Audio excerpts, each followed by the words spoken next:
So here we are on the Gayton Estate in early March 2021, and this is a crop of flag and winter barley drilled behind maize in mid-October.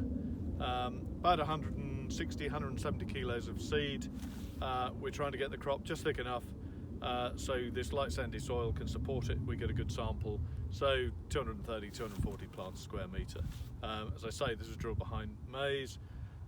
The field actually walks a bit tight. This is a free draining loamy sand, but we've had an extremely wet winter. Last year we thought we had a wet winter, but that rained a little bit most days. This winter it rained a lot most days.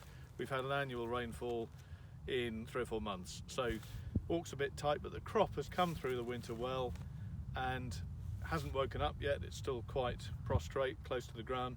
It'll start to stand up soon and look much more growthy, and this will get its fertiliser any time in the next few days, which for a malting crop is key because we don't want too much protein and cloudy beer.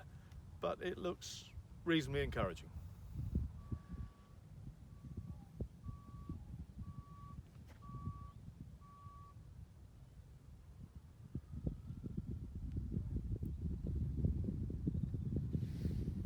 This is a field of Marisosa winter barley, very old variety, specialist variety for malting, for beer production. Has proved a very durable variety. Very difficult cropping year last year, the most difficult I can remember. Yields were down 25%, a big hit, but Ossa actually did quite well. Its relative performance was better than anything else and the specification was good, so we're hopeful we can do the same again. This is a crop drilled early-ish October behind combining peas for dog food and the like, and a very good break peas, very good early entry, a little bit of fertility, not too much because it's key to get not too much fertility into Ossa. Again, we want a good malting sample. So all this crop has had now up to date was a little bit of herbicide, weed killer, and some insecticide. This is a very environmental friendly farm. This field has got grass margins, fallow, grassy track, all sorts of things. We're very wildlife friendly. And in October with the herbicide, probably November, this would have had a little bit of insecticide to kill aphids. The aphids themselves don't do any damage, but they bring a virus with them, Barley yellow dwarf virus, which can give us a yield impact of 30%. So if there are aphids around, which there were, we have to spray them. It's not something we like doing, but we can't take a 30% yield cut. So those are the sort of questions we have to answer every day. But the crop is reasonably well established. It's quite a cold field this, but it's got a little bit more body to it, over chalk. So we're hopeful again we get a decent sample and make some good beer. Okay, so we're standing in what's known as 22 acres for obvious reasons.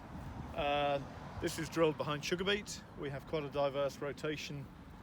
Crops obviously do better when they're grown after a crop different to the one that we're growing. They don't harbour the same diseases. So this was grown behind sugar beet, a root crop, had some muck on it, good fertile slot to grow, and actually looks quite well, but very difficult to establish.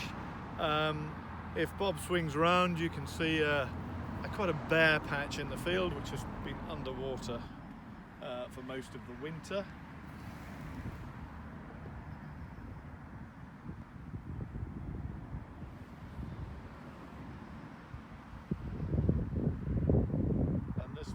Drilled early November, which is a little bit later than planned because it was wet. It started raining on the 23rd of September as it did the previous year, and it didn't stop much. And the reason for that, this is a bit heavier ground. Now people always think, what's the difference between heavy ground and light ground? A bucket full of heavy ground and a bucket full of light ground weigh exactly the same. It's not about weight, it's about soil particles. This is formed into a ball. Not much of our ground will do that, and that's because of clay content. And all that is that sand is got very coarse particles, about like granulated sugar. A lot of big air spaces through it, running through there because of those big granules. Water and nutrients run through it very easily, very free draining, very easy to work. You can get on and get going. Unfortunately, it doesn't hold the water very well, so in drought times like we had last year, it doesn't perform very well.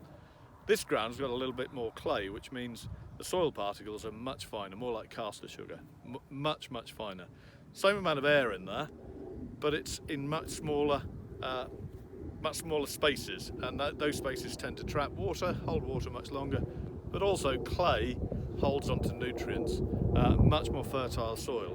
If you want to see what a soil looks like without any clay at all, have a look next time you go on the beach. That's a soil without any clay fraction at all. So, a little bit heavier ground.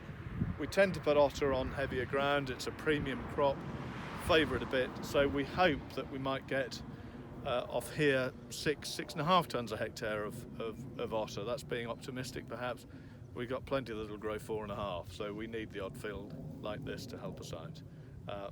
But not a bad crop after a very wet winter. Just see a brown hare in the distance. Lots of those on this farm, on this estate.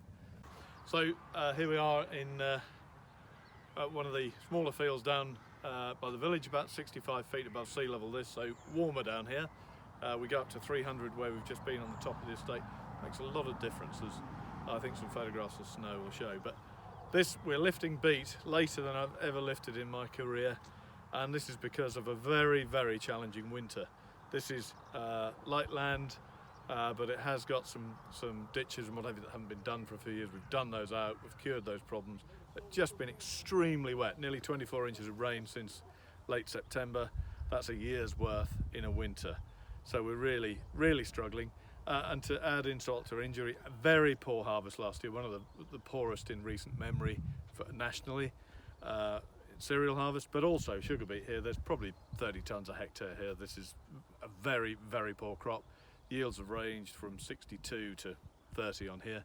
To put that in context, we average about 85 tonnes a hectare. We've been up to 90, which is a good yield for this light free draining land. And that's due to varicella and Cercospora disease, which we could do nothing about. Hopefully a better crop in the forthcoming year, although sugar beet are open to question, I have to say. But a really good entry for spring barley, and that's what this field is destined for. It's actually travelling pretty well. Soil conditions are good. We've held off. We haven't tried to get on here when it's unsuitable. It's now lifting quite well, although the machine is now broken down, sadly. Nearly bring you to tears behind us. But by next week, I'm hopeful this will be in a crop of laureate spring barley, and behind sugar beet, very good entry for laureate, so every chance of a reasonable crop here. And be pleased to see the back of these sugar beet, I can tell you.